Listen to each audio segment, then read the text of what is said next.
साथियों, जय भीम। और मुझे अचानक से लाइव आना पड़ा। उसका कारण कुछ विशेष गंभीर था, तो मुझे लगा कि आप लोगों से बात होनी चाहिए और सोया हुआ समाज जो है उसको जगाना चाहिए। तो मुझे अपनी बात आपसे रखनी है। मैं उम्मीद करूंगा कि आप लोग सोए नहीं हैं, क्योंकि जिनकी बहनों के साथ जुल्म ज्यादती होती है या जो लोग सताए हुए लोग हैं वो लोग सोते नहीं, वो जागते रहते हैं। जिनके साथ अत्याचार अन्याय हो रहा हो वो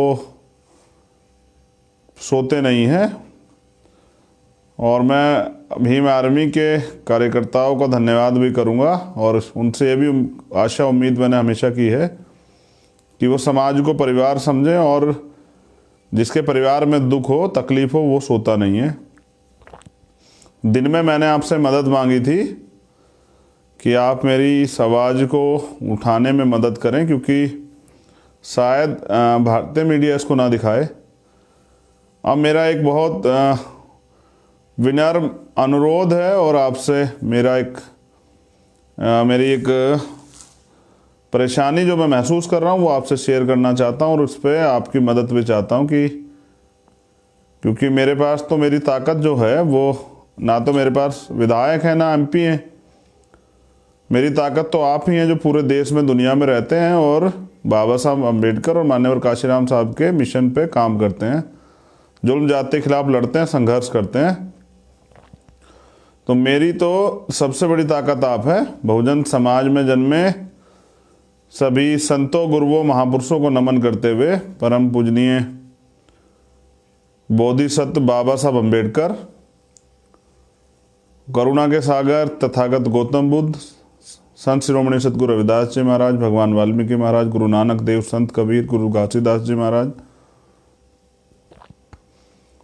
और जितने भी महापुरुष हुए हैं, क्योंकि मैं अपनी बात रखना चाहता हूँ, मैं माफ़ी चाहते हुए उनसे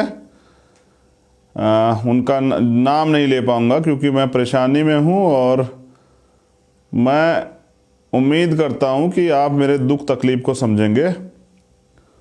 पहली तो एक जो सबसे ज़रूरी बात है वो ये है कि पिछले 50 घंटे से ज़्यादा हो चुका है उन्नाव की घटना को और कोई ठोस कदम जो हैं अभी नहीं उठाए गए हैं। फिर पीड़िता को 45 घंटे ज़्यादा कानपुर में हो गए, उसकी हालत में सुधार नहीं हो रहा है। आप सब लोग परिवार के लोग हैं, घर के लोग हैं, आप भी खुद समझते हैं अगर कहीं इलाज से बेहतराई ना हो रही हो और दिक्कत परेशानियां बढ़ रही हो तो हम लोग किसी दूसरी जगह पर तलाश करते हैं। लेकिन जब हम पे हायर सेंटर हैं तो सरकार बच्ची को भेजने में देरी क्यों कर रही है? और मेरी जो पहचान है, आज टाइम्स में मुझे जो सम्मान आप लोगों की वजह से मिला वो इसलिए मिला कि अन्याय अत्याचार के खिलाफ जब कहीं जुल्म ज्यादती होती है शेड्यूल कास्ट, बैकवर्ड माइनॉरिटी के लोगों पे, तो एक शख्स ऐसा है 135 करोड़ भारतीयों में से जो चुप नहीं रहता, वो जाके लड़ता है। तो आज जो है, आज बड़े विकट हालात हैं। देखिए, हम लोग 2 दिन से पूर्ण रूप से निवेदन कर रहे हैं सरकार से कि वो पीड़िता को दिल्ली भेज दे। अभी एक महिला सांसद हैं प्रज्ञा ठाकुर, उनको भेजा गया है। उनकी तबीयत खराब, उनको एम्स भर्ती किया गया। मैं मुख्यमंत्री से जानना चाहता हूं, क्या दलित बच्चियों के लिए एम्स में जगह नहीं है या उनका जीवन जो है, उनकी जीवन की सुरक्षा करना क्या सरकार की जिम्मेदारी नहीं है? क्या सरकार जो है इस जिम्मेदारी से भाग जाएगी जो जिम्मेदारी सरकार की बनती है कि गरीबों को न्याय देना? तो ये सरकार क्यों अपनी जिम्मेदारियों से भाग रही है और क्यों हमारी बहन को दिल्ली एम्स रेफर नहीं कर रही है? मुझे शक है कि कोई अनहोनी जो है होने की संभावनाएं हैं। कहीं ऐसा तो नहीं कि सरकार कुछ छिपा रही है? कहीं ऐसा तो नहीं कि जिस तरह से सुरक्षा घेरा बना गया कोई नहीं जा पा रहा है, तो ऐसा तो नहीं? क्या मुझे ये भी शक और संभावना है कहीं ऐसा तो नहीं कि हमारी बहन जिंदा है भी या नहीं है? क्योंकि वो एकमात्र जो अभी कहानी पुलिस के लोगों ने बताई है, मैं उस पर तब तक भरोसा नहीं करूंगा क्योंकि मैं पुलिस का चरित्र जो है और उनका कार्यशैली इसलिए देख चुका हूं कि पिछले कुछ घटनाओं में उत्तर प्रदेश में मैंने ये महसूस किया, और मैंने तो खुद के मामलों में निर्दोष होते हुए जेलें काटी हैं कि किसी की कहानी किसी पे मंड दी जाती है, तो मैं उन पर तब तक भरोसा नहीं करूंगा। मुझे आशा और उम्मीद थी कि हमारी बहन वो स्वस्थ हो जाएगी तो वो अपने आप अपनी बात को रखेगी, लेकिन उसका बेहतर इलाज हो जाए इस पर कोई कदम नहीं उठाया जा रहा है। उसको एम्स क्यों नहीं भेजा जा रहा है जब सारे नेताओं के लिए एम्स खुला हुआ है? इतनी बड़ी घटना है, क्या हमें गाजर मूली समझा गया है, या फिर दलितों की जान की उत्तर प्रदेश में कोई कीमत नहीं है? प्रधानमंत्री क्यों नहीं बोल रहे हैं? मुख्यमंत्री इस पर क्यों नहीं अपनी बात रख रहे हैं? मुख्यमंत्री क्यों नहीं गए पीड़िता से मिलने के लिए? जब वो सबके मुख्यमंत्री हैं तो वो क्यों नहीं गए हैं? मुझे कठिन शब्दों में कहना पड़ेगा कि मेरी एक पहचान है वो नेता की नहीं है, आपके भाई की है, एक रक्षक की पहचान है। मैं उस पहचान की कीमत को समझता हूं। मैं सिर्फ 2 दिन से इसलिए चुप था कि सरकार कदम उठाएगी और सरकार हमारी बहन की सुरक्षा जो है उसकी जीवन रक्षा के लिए प्रयास करेगी। मैं मुख्यमंत्री से निवेदन करता हूं, मैंने ट्वीट भी किया है कि कल 12 बजे तक बहन की जीवन रक्षा के लिए एक ठोस कदम उठाते हुए उसको दिल्ली एम्स रेफर किया जाए। और अगर मुख्यमंत्री ये सोच बैठे हैं कि इनकी आवाज़ कोई नहीं उठाएगा, तो मुख्यमंत्री ये जान लें कि अभी हम लोग मरे नहीं हैं और हम अपनी बहनों के सम्मान के लिए किसी भी संघर्ष को तैयार हैं। अगर ये कल 12 बजे तक नहीं हुआ तो मैं अपने साथियों से निवेदन करूंगा कि मैं खुद जो है कानपुर कूच करूंगा और अपनी बहन की रक्षा के लिए जो मुझसे बन पाएगा मैं वो संविधान सम्मत वो करूंगा, जो मेरे संवैधानिक अधिकार है। मैं ये भी बता देना चाहता हूं कि हम लोग कमज़ोर नहीं हैं, और मैं आप सरकार की जानकारी के लिए बता देना चाहता हूं, वो देखते हैं सोशल मीडिया तमाम लोग, कि हमें कमज़ोर समझने की भूल भी ना की जाए। मुख्यमंत्री ये ना समझे किसी भी कीमत में कि इनका कोई रखवाला नहीं है। मेरी पहचान ये है, बहुत हो चुका है और मैं बहुत सब्र कर चुका हूं, क्योंकि हर बार जो है विपक्षी और विरोधी तमाम लोगों को ये मौका मिल जाता है कि भाई ये लोग हंगामा करते हैं, लेकिन मैं जानना चाहता हूं कि एक भाई करेगा क्या कदम उठाएगा जब उसकी बहन की रक्षा नहीं होगी।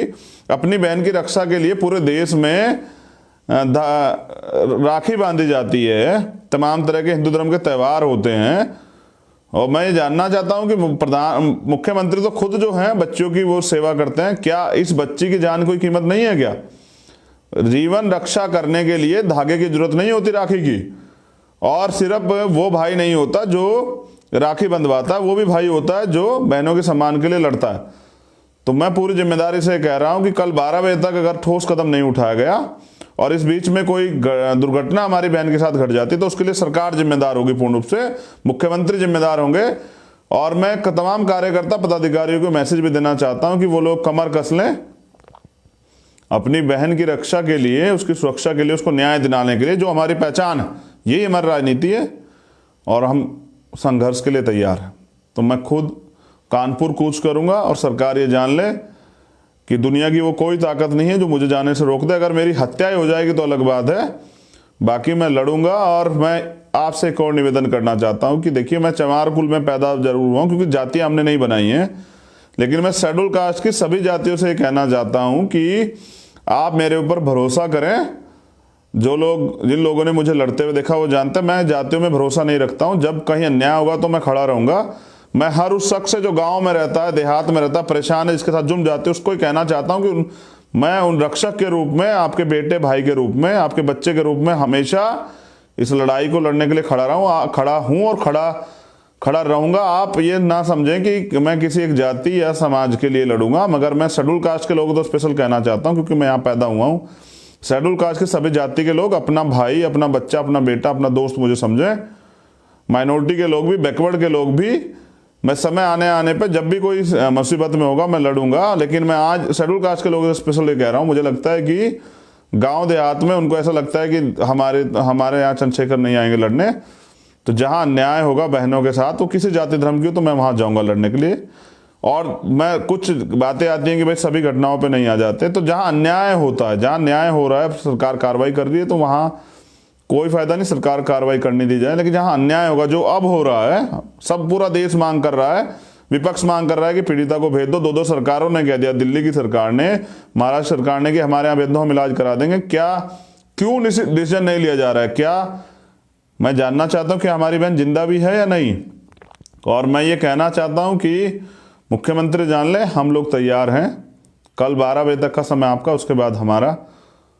किसी भी कीमत पे हम अपनी बहन की जीवन की सुरक्षा के साथ समझौता नहीं करेंगे। और मैं सब्र नहीं कर पा रहा हूं, एक भाई होने के नाते अपनी बहन को दुख तकलीफ में नहीं देख पा रहा हूं, अपनी माँ के आंसुओं को नहीं देख पा रहा हूं, उस भाई को अकेले खड़े हुए परेशान सुरक्षा घेरे में टूटते हुए नहीं देख पा रहा हूं। मैं इसीलिए हूं और मैं ये बता देना चाहता हूं, सरकार जान ले, मैं कोई नेता नहीं हूं, मैं कोई MP MLA नहीं हूं, मेरी सरकार नहीं है, मगर मैं इस समाज का बेटा हूं और मैं अपने जीवन का बलिदान भी समाज के लिए कर सकता हूं।